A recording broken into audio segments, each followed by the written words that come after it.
Bonjour et bonsoir à tous. Tout dépend de l'heure à laquelle vous suivrez cette vidéo. Je vous salue, chers bien-aimés frères et sœurs, ainsi que tous ceux qui sont de près ou de loin, qui prendront part à cette vidéo. Que la paix, la grâce, la bonté, la miséricorde de notre Dieu vous soient multipliées. Donc c'est bien moi qui reviens aujourd'hui, votre frère Patrick, qui revient aujourd'hui avec un thème intitulé les actions de grâce. Nous allons en fait tirer instruction de ce que nous dit la Bible et non pas en fait les traditions des hommes, parce que ici, je le dis toujours, j'ai pour habitude de le dire, comme Romains chapitre 3 nous l'indique, que tout homme soit reconnu pour menteur, Dieu seul pour vrai, afin que nous soyons trouvés justes dans nos voies. C'est très important que tout homme d'abord soit reconnu pour menteur. Vous voyez, qu'aucun homme ne puisse s'élever, car tout homme est un menteur devant Dieu. Donc si nous voulons être trouvés justes, il faut que nous acceptions au préalable d'être reconnus comme menteurs, afin d'être trouvés justes dans nos voies. C'est très important, frères et sœurs. Les pensées des hommes n'ont rien à voir dans ces choses. Nous nous bornons et nous allons toujours marteler afin que ce soit la pensée de Dieu qui puisse primer et non pas la pensée de l'homme. Voilà, frères et sœurs, dans le Seigneur Jésus-Christ. Donc aujourd'hui, nous allons partager sur les actions de grâce. Qu'est-ce que l'action de grâce? Nous allons tirer instruction de ce que nous dit la Bible et pas de tout ce que nous avons nourri des années et des années durant. Voilà, chers frères et sœurs, donc je m'apprête dès à présent à aller prendre la Bible pour voir ce que nous dit la Bible concernant les actions de grâce. Soyez richement et abondamment bénis. Donc, nous allons prendre les Écritures, comme à la coutume.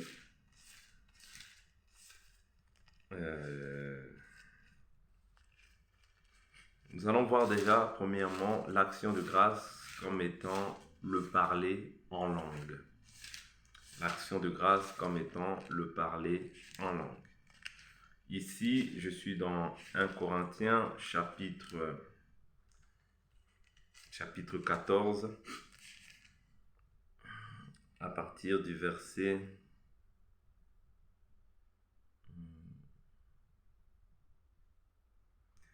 chapitre 14, à partir du verset... Bon, on va prendre directement le verset 13. On prend à partir du verset 13. C'est pourquoi que celui qui parle en langue prie afin de pouvoir interpréter. Car si je prie en langue, mon esprit est en prière, mais mon intelligence demeure stérile. Que faire donc? Je prierai par l'esprit, mais je prierai aussi avec l'intelligence. Je chanterai par l'esprit, mais je chanterai aussi avec l'intelligence.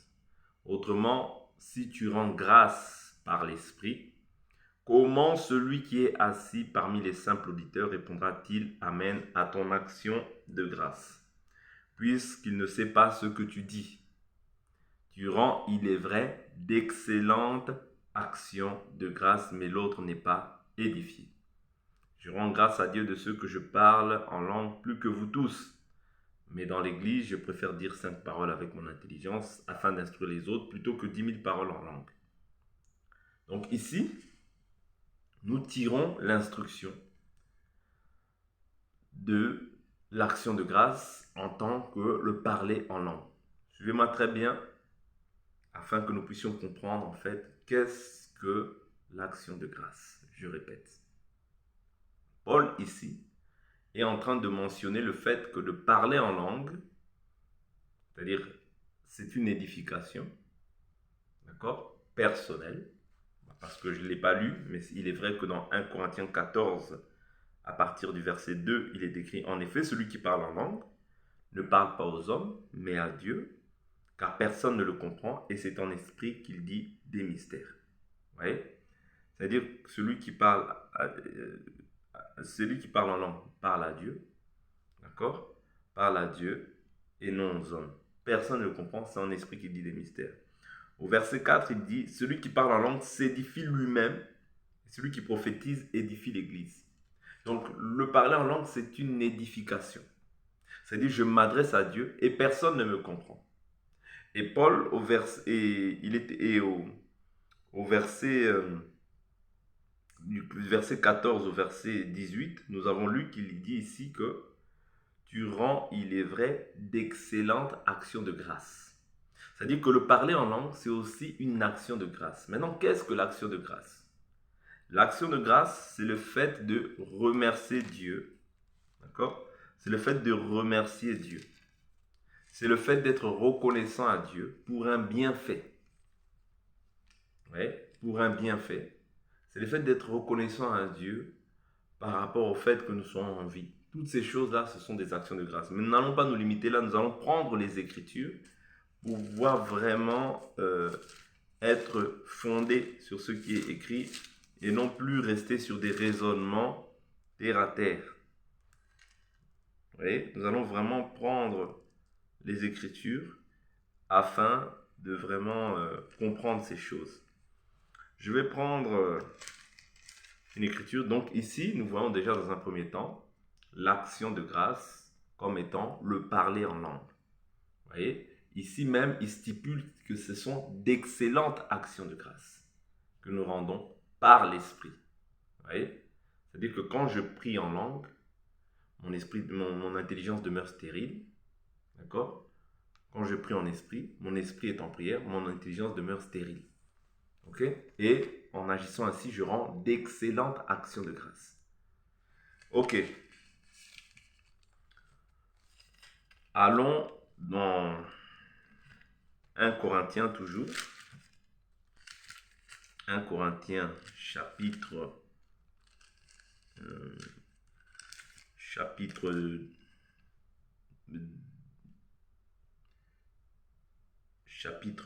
10.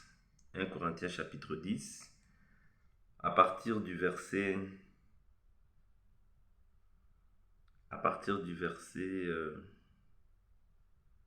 27. Si un non-croyant vous invite et que vous vouliez y manger, et que vous vouliez y aller, mangez de tout ce qu'on vous présentera, sans vous poser aucune question par motif de conscience. Et si quelqu'un vous dit, ceci a été offert en sacrifice, n'en mangez pas, à cause de celui qui vous a prévenu et à cause de la conscience. Je parle ici non de votre conscience, mais de celle de l'autre. Pourquoi en effet ma liberté sera-t-elle jugée par une conscience étrangère? Si je prends ma part avec action de grâce, pourquoi serais-je calomnié pour ceux dont je rends grâce? Soit donc que vous mangiez, soit que vous buviez, ou quoi que vous fassiez, faites tout pour la gloire de Dieu. Vous voyez? Ici encore, Paul est en train de mentionner le fait, il parle des viandes sacrifiées aux idoles, c'est-à-dire qu'il dit ici que la viande sacrifiée aux idoles, il sait qu'il n'y a pas d'idole en soi. Mais si cela, pour la conscience de l'autre, c'est mauvais, moi je m'en abstiens de peur d'être une pierre d'achoppement, c'est-à-dire une faute pour cette personne-là, un obstacle en fait dans sa conscience. Pas à cause de ma conscience, moi je peux m'en manger parce que en réalité il n'y a pas d'idole. Et quand je prends ma part, je la prends avec action de grâce, c'est-à-dire en disant un mot à Dieu, un mot de remerciement à Dieu, d'accord? Et en réalité, même si éventuellement cette viande ou bien cette nourriture avait été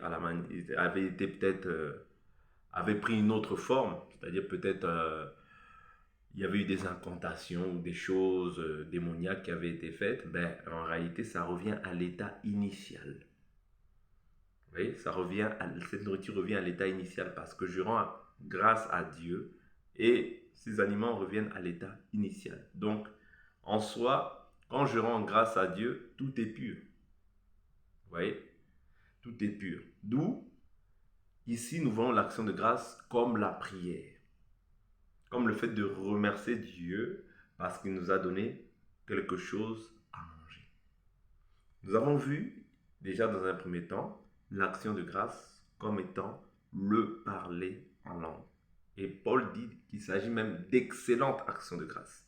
Ici, nous voyons encore l'action de grâce comme étant aussi la prière à Dieu. Lorsque je mange un aliment, je rends grâce à Dieu de ce qu'il m'a donné de quoi manger. Donc c'est une action de grâce. Allons encore dans le livre de 1 Timothée chapitre 4. 1 Timothée chapitre 4.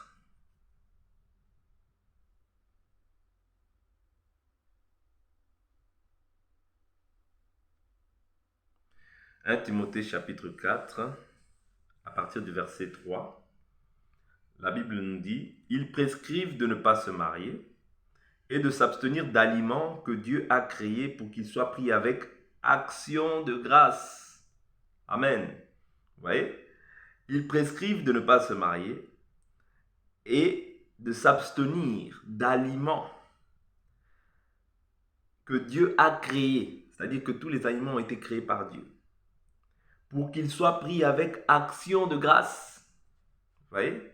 Ici, l'action de grâce est encore mentionnée comme étant la prière par rapport à un aliment que je mange.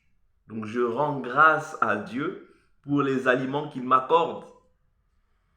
Ici, l'action de grâce n'est pas vue comme l'argent. C'est-à-dire ici, j'ai pris 3 versets qui nous montrent que l'action de grâce n'est pas liée au fait de donner l'argent ou une enveloppe. Non. L'action de grâce ici est vue comme le fait de pouvoir remercier Dieu par rapport à un bienfait. C'est-à-dire, lorsque je mange, je rends grâce à Dieu de ce que j'ai quelque chose à manger. Et je prends ma part, c'est-à-dire je mange, c'est-à-dire en rendant au préalable une action de grâce au Seigneur. C'est-à-dire, ce n'est pas la nourriture qui est l'action de grâce, mais par rapport à ces aliments-là que je vais ingérer, d'accord, que je vais manger, si on peut dire ça ainsi. Donc, je rends grâce à Dieu. Vous comprenez? Ce n'est pas l'aliment qui est l'action de grâce, non. L'aliment, en fait, que je vais manger, je rends d'abord grâce à Dieu parce que je reconnais que c'est Dieu qui m'a accordé ces choses-là, parce que c'est lui qui a tout créé, il est le créateur de toutes choses. Voilà pourquoi en toutes choses, je lui rends grâce. Est-ce que nous comprenons déjà? Nous commençons à saisir, je pense, qu'est-ce que l'action de grâce. Donc l'action de grâce par ceux qui sont fidèles. Vous voyez? C'est-à-dire pour rendre grâce à Dieu, il faut au préalable être fidèle. Un fidèle, c'est qui? Un fidèle, c'est celui qui confesse Jésus-Christ, qui confesse le Seigneur et qui marche selon sa parole. Parce que Jésus a dit, vous êtes mes amis si vous faites ce que je vous commande. Vous voyez? Mais l'infidèle, c'est celui qui ne garde pas les commandements du Seigneur. Donc tous ceux qui sont là à pouvoir dépouiller le peuple de Dieu, par des actions de grâce, par toutes ces choses traditionnelles, les pensées des hommes pour pouvoir dépouiller le peuple de Dieu, en réalité, sont infidèles parce qu'ils voient l'action de grâce comme étant l'argent. Or, l'argent n'est pas l'action de grâce. C'est-à-dire, quand même on me fait un bienfait, je rends grâce à Dieu, mais ce n'est pas cette chose-là qui est l'action de grâce. Non, non, non. Cette chose-là, s'appelle de l'argent qu'on te donne, mais maintenant par rapport à cet argent, tu rends grâce à Dieu, tu bénis Dieu, tu dis merci au Seigneur par rapport à un bienfait qu'on t'accorde. Et c'est ce qu'il ne faudrait pas mélanger. C'est très important. Ici il dit, or tout ce que Dieu a créé est bon. Verset 4, rien n'est à rejeter pourvu qu'on le prenne avec action de grâce, car tout est sanctifié par la parole de Dieu et par la prière. Donc, tout est remis, tout est pur en réalité par la parole et par la prière. C'est-à-dire même si cette chose-là était impure, était souillée, était remplie, je ne sais quoi, de démons, de ceci, cela, d'entités mauvaises. Mais la Bible nous dit que tout est pur par la parole et par la prière. Vous comprenez? Donc, comme je disais tout à l'heure, ça revient à son état initial. Ok. Nous allons continuer. C'est très important. Cet enseignement-là va nous permettre de mieux pouvoir de mieux servir le Seigneur.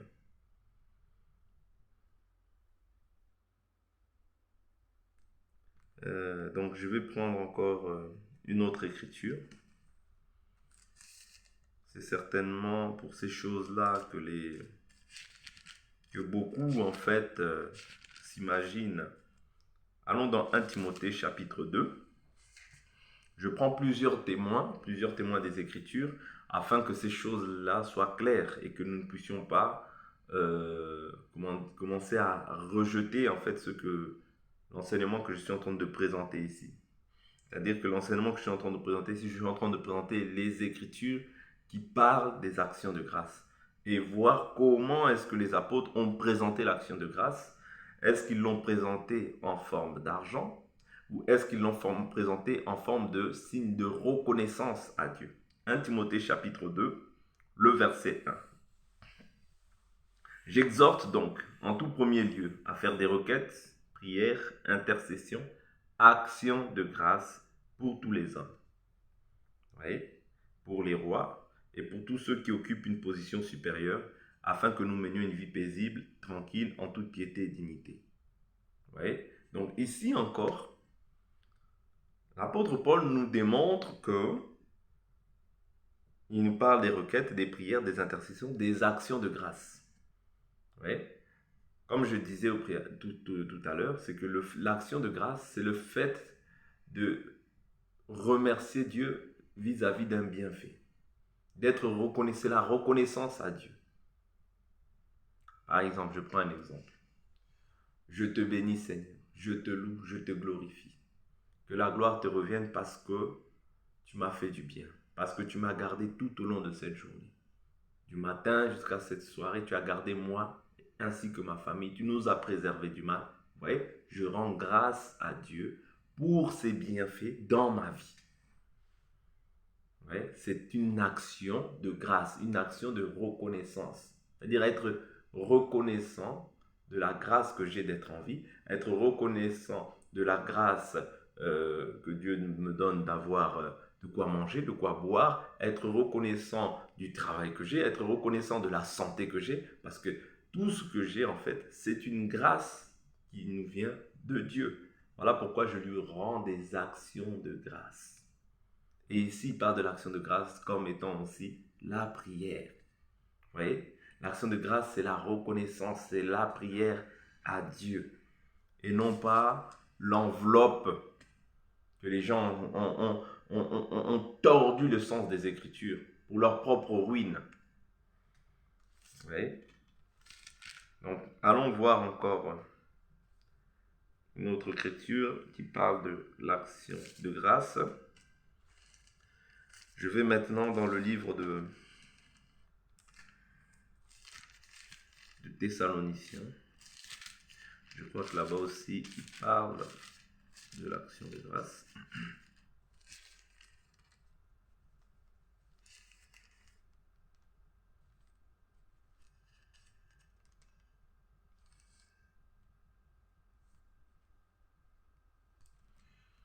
Donc, voilà.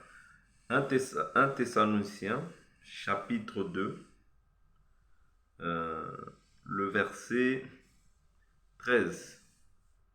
C'est pourquoi nous rendons continuellement grâce à Dieu de ce qu'en recevant la parole de Dieu que nous vous avons fait entendre, vous l'avez accueillie non comme la parole des hommes, mais comme ce qu'elle est vraiment, la parole de Dieu qui agit en vous qui croyez.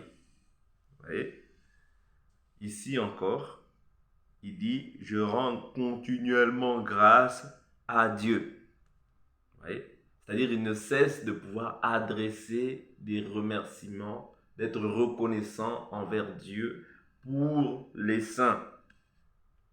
Vous voyez? Donc, il dit, de ceux qu'en recevant la parole, vous ne l'ayez pas reçue comme la parole venant des hommes, mais comme ce qu'elle est réellement, la parole de Dieu. C'est-à-dire que la parole venant de Dieu, que Dieu utilise des serviteurs pour transmettre cette parole. Donc, il est reconnaissant à Dieu de ce que Dieu a disposé en fait les cœurs des saints pour qu'ils reçoivent cette parole avec un empressement et comme venant de Dieu. C'est-à-dire que en voyant les serviteurs, ils ne voyaient pas le serviteur, mais qu'ils voyaient Dieu au travers du serviteur. Est-ce que vous comprenez? Donc ici, le but, c'est vraiment que nous puissions être éclairés et comprendre vraiment avec un cœur non endurci, non incrédule, mais de mettre foi à ce qui est écrit. C'est vrai qu'il y a des fausses confessions qui sont rentrées dans nos vies et auxquelles nous n'avons pas pris le temps d'étudier. C'est-à-dire que nous avons mis foi à ces choses-là, mais sans pour autant examiner ce que disaient les Écritures par rapport à ce que nous avons reçu. Vous voyez? C'est-à-dire qu'il nous faut toujours revenir à ce qui est écrit. Pourquoi? Nous voyons dans le livre de Actes chapitre 17, les chrétiens de Bérée avaient de bons sentiments. Avaient des bons sentiments et ils vérifiaient chaque jour les Écritures pour voir si ce qu'on leur enseignait était exact. Voilà pourquoi nous devons être animés du même esprit. D'un esprit où, lorsque j'entends, je ne mets pas simplement foi, mais j'examine aussi ce qui est écrit pour voir si réellement ce qu'on m'enseigne est exact et conforme à ce qui est écrit. Vous voyez? Mais c'est l'habitude que nous perdons aujourd'hui, c'est-à-dire que nous sommes là à dire Amen à tout. Vous voyez? Nous ne disons pas Amen à tout, nous disons Amen à la parole. Si cela ne se conforme pas à la parole, je dois le rejeter. Parce qu'au devant de Dieu, tu n'auras pas tu ne pourras pas dire je ne t'ai pas au courant. Non, Dieu t'a donné la possibilité de savoir lire. Dieu t'a donné la possibilité de pouvoir méditer cette parole. Tu as le devoir maintenant de pouvoir méditer cette parole afin de ne pas tomber dans les ruses des faux bergers. Veuillez m'excuser.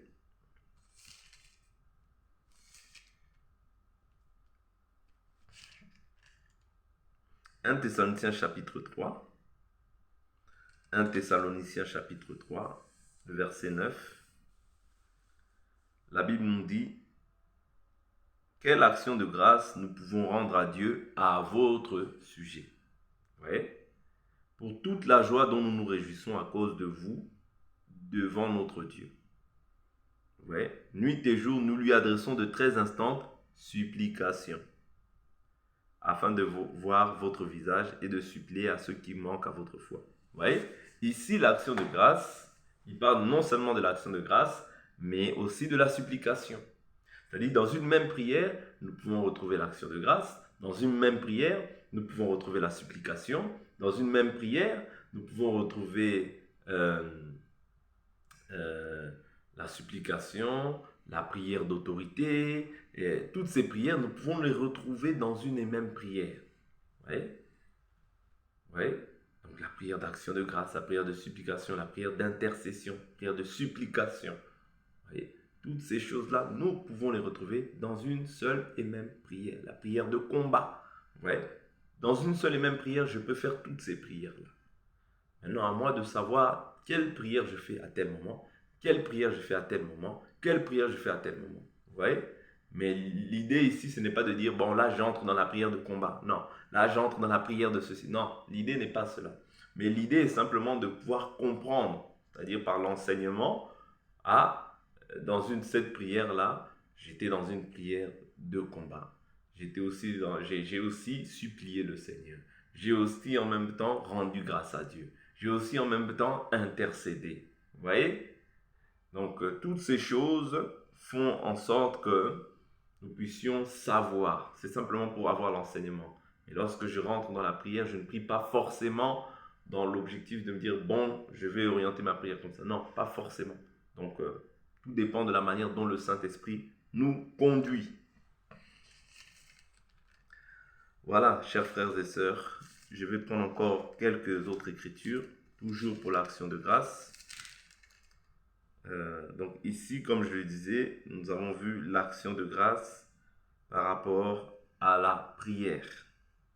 Jusqu'à présent, les passages sur l'action de grâce que nous avons vus, c'est par rapport à la prière. Et c'est très important que nous puissions comprendre la raison pour laquelle nous sommes chrétiens. Et aussi afin que nous ayons la connaissance de ce que Dieu veut pour nous. Nous ne pouvons pas continuer à être toujours des personnes sans connaissance, parce que la Bible nous dit le manque de connaissance n'est bon pour personne. Vous voyez? Le manque de connaissance n'est bon pour personne. Donc tout enfant de Dieu doit aspirer à cette connaissance-là par la lecture de la parole et par l'enseignement qui est posé dans sa vie. Frères, sœurs, je vais lire aussi dans le livre de 1 Corinthiens chapitre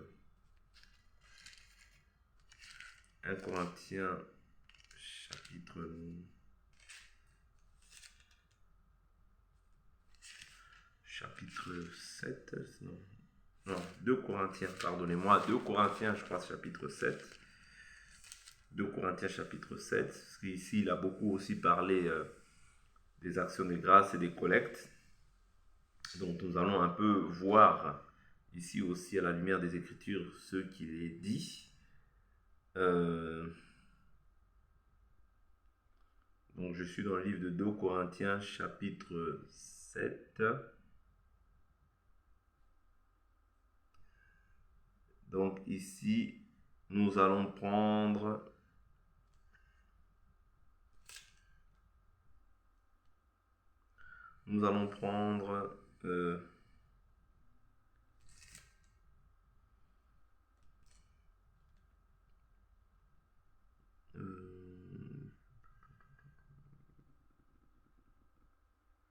bon, on va aller même au chapitre 8.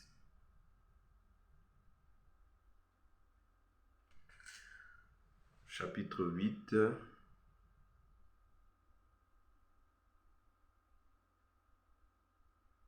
Au chapitre 8, donc je prends partir du verset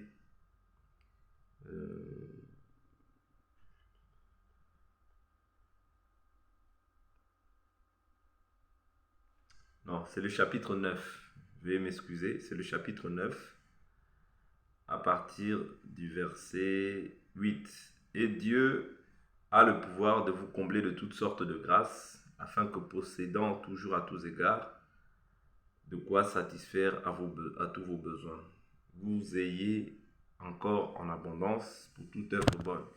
Selon qu'il est écrit, il a répandu ses bienfaits, il a donné aux indigents. Celui qui fournit la semence au semeur et du pain pour sa nourriture vous fournira et vous multipliera la semence, il augmentera les fruits de votre justice.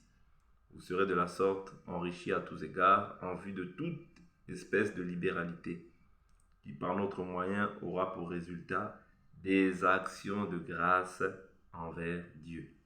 Vous voyez, ici, il est fait mention de l'argent que les chrétiens en fait collectaient pour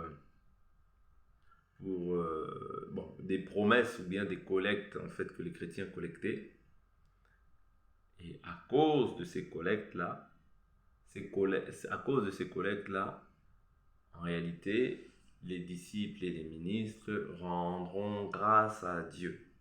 Ici, il faut faire la différence entre le fait de donner, d'accord, et le fait de rendre grâce à Dieu.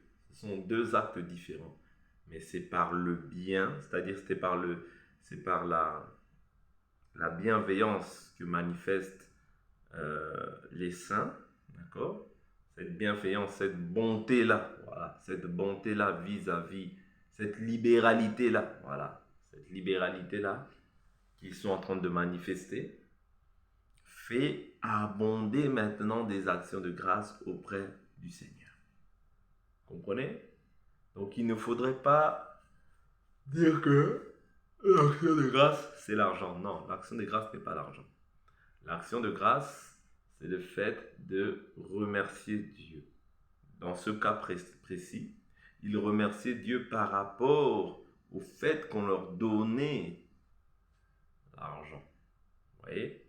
L'argent de la collecte ou l'argent pour l'œuvre qu'ils étaient en train d'achever. Vous voyez? Donc cet argent-là faisait abonder des actions de grâce. Mais l'argent en soi n'est pas l'action de grâce.